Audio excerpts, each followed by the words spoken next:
Hello दोस्तों, स्वागत है आप सभी का टू द पॉइंट के एनवायरनमेंट एंड इकोलॉजी के सेशंस में। हमने पिछले 2 चैप्टर्स में क्लाइमेट चेंज और ओशन एसिडिफिकेशन के बारे में बात किया। हमने देखा कि क्लाइमेट चेंज नेचुरल और मैनमेड दोनों हुआ है और खासकर ओशन एसिडिफिकेशन कितना हार्मफुल है खासकर मैराइन इकोसिस्टम के लिए। और आज के इस चैप्टर में हम और भी लाइफ थ्रेटनिंग फिनोमेना के बारे में बात करेंगे। एनवायरनमेंट चेंज की वजह से ये भी आ रहा है, दैट इज ओजोन डिप्लीशन। हम जानने की कोशिश करेंगे कि ओजोन डिप्लीशन होता क्या है और इसे किस तरीके से प्रिजर्व करना चाहिए, और चंद इंपॉर्टेंट ट्रीटीज जो ओजोन डिप्लीशन से दुनिया को बचाना चाहते हैं, इन सभी के बारे में आज का हमारा टॉपिक। आइए शुरू करते हैं। सबसे पहला, what is ozone layer? It is a layer in the earth stratosphere that contains high level of ozone. आप यहाँ पर देख सकते हैं, ये जो व्हाइट एक बाउंड्री या फिर एक बॉर्डर जो आपको देखने को मिलता है, ये दरअसल एक गैशियस लेयर है। अगर साइंटिफिक टर्मिनोलॉजीज में कह सकें तो O3 जो है उसे ओजोन कहा जाता है। तो ये गैशियस लेयर जो है वो दरअसल अर्थ को प्रोटेक्ट कर रहा है। किससे? सन के हार्मफुल अल्ट्रावायलेट रेस से। वो अर्थ के अंदर जो है इन हार्मफुल एक्सरेज अल्ट्रावायलेट रेस को आने नहीं देता, क्योंकि अगर वो आएंगे तो literally humans will be affected a lot. Heat waves आएंगे, हीट स्ट्रोक्स वगैरह आएंगे और स्किन डिसीज वगैरह आएंगे। चलो इंसानों को तो ये मारेगा ही, लेकिन एनिमल और प्लांट लाइफ पर भी इस अल्ट्रावायलेट रेस का, अल्ट्रावायलेट रेडिएशन का बहुत बुरा असर पड़ेगा। तो ओजोन लेयर जो है अर्थ को बचा रहा है from the harmful rays of sun.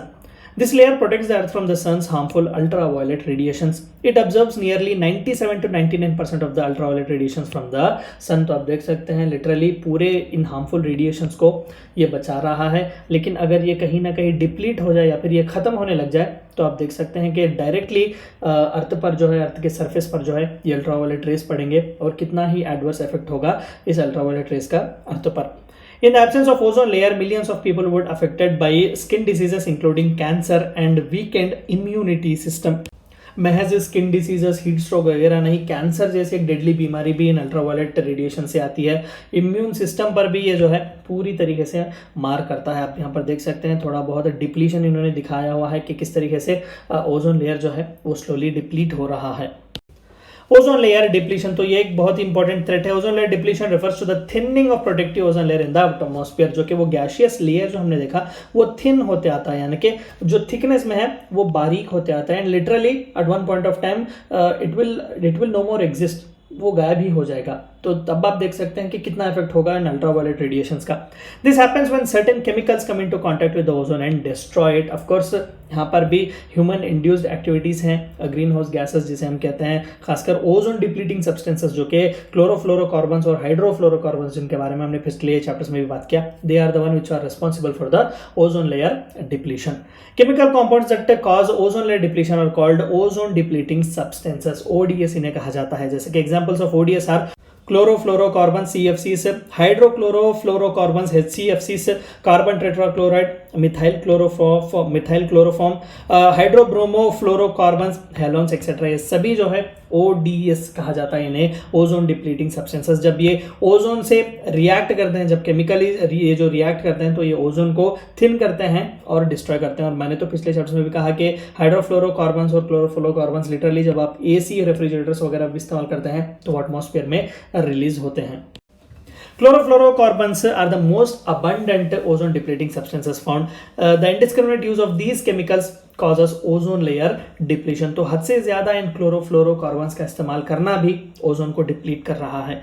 These ODSs are also powerful greenhouse gases and have a long life as well. हमने ग्रीन हाउस गैसेस के बारे में पढ़ाई की कि ये लिटरली अर्थ के एटमॉस्फेयर में ही ट्रैप हो जाते हैं और अर्थ के और जो सन के जो रेडिएशन है, सन का जो टेम्परेचर है वो अपने आप में ट्रैप करते हैं और अर्थ के एटमॉस्फेयर में ही उस टेम्परेचर को रखते हैं, बाहर जाने नहीं देते। तो इसकी वजह से ग्लोबल वार्मिंग भी हो रहा है। तो these chlorofluorocarbons are also greenhouse gases. तो ग्रीन हाउस गैसेस का ही एक हिस्सा है, लेकिन ये ओजोन पर भी जो है इफेक्ट कर रहे हैं।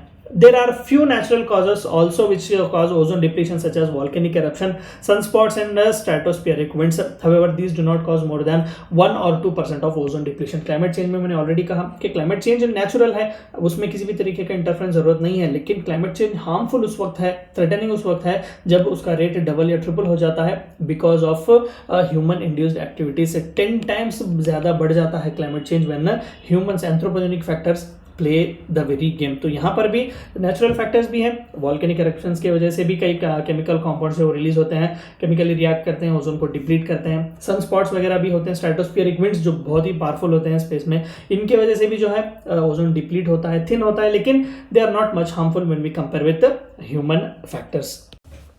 ओजोन लेयर प्रिजर्वेशन डिप्लीशन, तो किस तरीके से इसे प्रिजर्व करना चाहिए। देखिए, the depletion of ozone layer is a serious issue and various programmes have been launched by the government of various countries to prevent it, but steps should be taken by individual level as well. जैसे कि मैंने कहा कि fridge और AC के इस्तेमाल करने से भी हाइड्रोफ्लोरोकार्बन्स, क्लोरोफ्लोरोकार्बन्स रिलीज होते हैं, तो चाहिए कि हम उस तरीके के प्रोडक्ट्स को जो है वो बहुत ही कम इस्तेमाल करें। पब्लिक ट्रांसपोर्टेशन का इस्तेमाल करें, क्योंकि इंडिविजुअली जब हम जाते हैं इकलौता कार में बैठकर लॉन्ग जर्नीस वगैरह कर रहे हैं, तो वहाँ पर भी पोल्यूशन होता है। पोल्यूशन में भी कई ऐसे इंपॉर्टेंट गैसेस हमें देखने को मिलते हैं जो रिलीज होते हैं। Pollution is also one of the most important reason. तो इस तरीके से प्लास्टिक्स वगैरह का भी इस्तेमाल करना, this is also one of the reason for this ozone layer depletion. The International Maritime Organization mandated that cargo ships must not use the fuel that has sulfur content any higher than 0.5%. Sulfur भी जो है one of the most important reason है in ozone depletion, ozone के depletion होने में। तो international maritime organisation दरअसल एक प्रीमियर बॉडी है जो इंटरनेशनल शिप्स कार्गो से डील करता है, तो उन्होंने एक मैंडेट रखा है कि 0.5% से ज्यादा जिसमें सल्फर कंटेंट है, आप उस फ्यूल को अपने शिप में इस्तेमाल नहीं करेंगे, क्योंकि सल्फर जो है बहुत ही एडवर्सली इफेक्ट करता है एनवायरमेंट को, और खासकर ओजोन डिप्लीशन में भी बहुत ही बड़ा योगदान है इसका। The Vienna Convention for the Protection of Ozone Layer was signed in 1985, under which UN member countries recognized the importance of curbing damage to ozone layer. हम आगे के चैप्टर्स में एक स्पेशली एक वीडियो बनाएंगे, फिर एक चैप्टर आपको देखने को मिलेगा list of important organisations and treaties, वहाँ पर हमने इन सभी के बारे में बात किया हुआ है। आपसे रेकमेंड करूंगा कि सिर्फ वियना कन्वेंशन नहीं, मॉन्ट्रियल प्रोटोकॉल जो कि इसका सक्सेसर है, हमने और भी इंपॉर्टेंट कन्वेंशंस और ट्रीटीज के बारे में भी वहाँ पर बात किया हुआ है। तो एज ऑफ नाउ 1985 में सबसे पहली बार यूनाइटेड नेशंस के मेंबर कंट्रीज को लगा कि नहीं, ये बहुत ही थ्रेटनिंग है, हमें चाहिए कि इसके बारे में हम सोचें, क्योंकि अल्ट्रावायलेट रेडिएशन जो है वो बहुत ही हार्मफुल होते हैं। अगर ओजोन डिप्लीट हो जाएगा तो हम नेचुरली ओजोन को फिर से प्रोड्यूस करके पूरी अर्थ में जिस तरीके से अभी हमने एक आउटर कवर देखा उस तरीके से रखना नामुमकिन है। तो पहली बार इसकी सीरियसनेस को वहाँ पर जान लिया हुआ था। तो वियना कन्वेंशन, वियना दरअसल एक सिटी है ऑस्ट्रिया में, ऑस्ट्रिया का कैपिटल है, तो वहाँ पर एक कन्वेंशन साइन किया गया था। As per the convention provisions country agreed to adopt Montreal Protocol to further the goals of Vienna Convention. तो प्रोटोकॉल यानी कि एक रूल बुक हम कहते हैं। तो कन्वेंशन में बस ये एग्री किया गया था कि चलो हम साथ मिलकर काम करेंगे, लेकिन किस तरीके से करेंगे, वो स्टेप्स क्या होंगे, रूल्स एंड रेगुलेशंस क्या होंगे, वो हमें उस प्रोटोकॉल में देखने को मिलेगा। तो मॉन्ट्रियल प्रोटोकॉल जो है वो वियना कन्वेंशन का सक्सेसर है।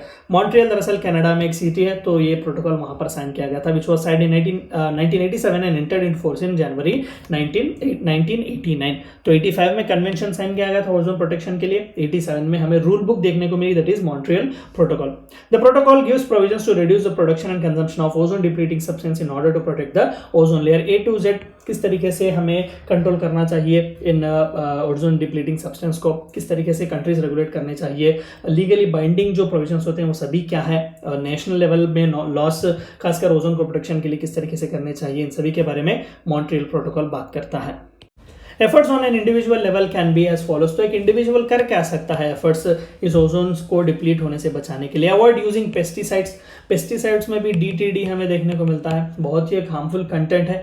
तो इन पेस्टिसाइड्स में भी कई हार्मफुल गैसेस वगैरह रिलीज होते हैं, केमिकल कॉम्पाउंड्स रिलीज होते हैं जो कि एनवायरनमेंट में कई लंबे अरसे तक जो है वो एग्जिस्ट करते हैं और एनवायरनमेंट को एडवर्सली इफेक्ट करते हैं। ओजोन के डिप्लीशन में भी जो है वो बहुत ही अहम भूमिका प्ले करते हैं। Minimise the use of vehicles, अभी जैसे कि मैंने कहा कि पब्लिक ट्रांसपोर्टेशन इस्तेमाल कीजिएगा, prefer public transportation than personal और प्राइवेट ट्रांसपोर्टेशन। तो इसके वजह से भी आप कम कर सकते हैं ओजोन डिप्लीशन को। Use eco friendly cleaning products, जो कोई भी प्रोडक्ट्स आप इस्तेमाल करें, प्लास्टिक वगैरह जो कोई भी क्लीनिंग प्रोडक्ट्स हो वो इको फ्रेंडली हो, एनवायरनमेंट के लिए सूटेबल हो, सल्फर जैसा कंटेंट ना हो, HFC CFCs जैसे वो हार्मफुल गैसेस जो है वो रिलीज ना करें, इस तरीके के प्रोडक्ट्स को जो है आप यूज कीजिएगा।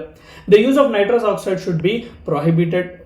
हम जो कई प्रोडक्ट्स इस्तेमाल करते हैं उसमें भी नाइट्रस ऑक्साइड होता है, जैसे कि बलून्स, विपिट्स, लाफिंग गैस जिसे हम कहते हैं, चार्जर्स वगैरह भी जो है उसमें जो सेलफोन वगैरह के चार्जर जो हम देखते हैं वहाँ पर भी नाइट्रस ऑक्साइड होता है। तो इस तरीके के प्रोडक्ट्स को जो है ज़्यादा से ज़्यादातर इस्तेमाल ना करें, क्योंकि नाइट्रस ऑक्साइड भी जो है वो बहुत ही इंपॉर्टेंट ओजोन डिप्लीटिंग सब्सटेंस है जो कि ओजोन को डिप्लीट करता है। ये थी चंद बातें आपको जाननी थी ओजोन डिप्लीशन के बारे में। Thank you for watching my video.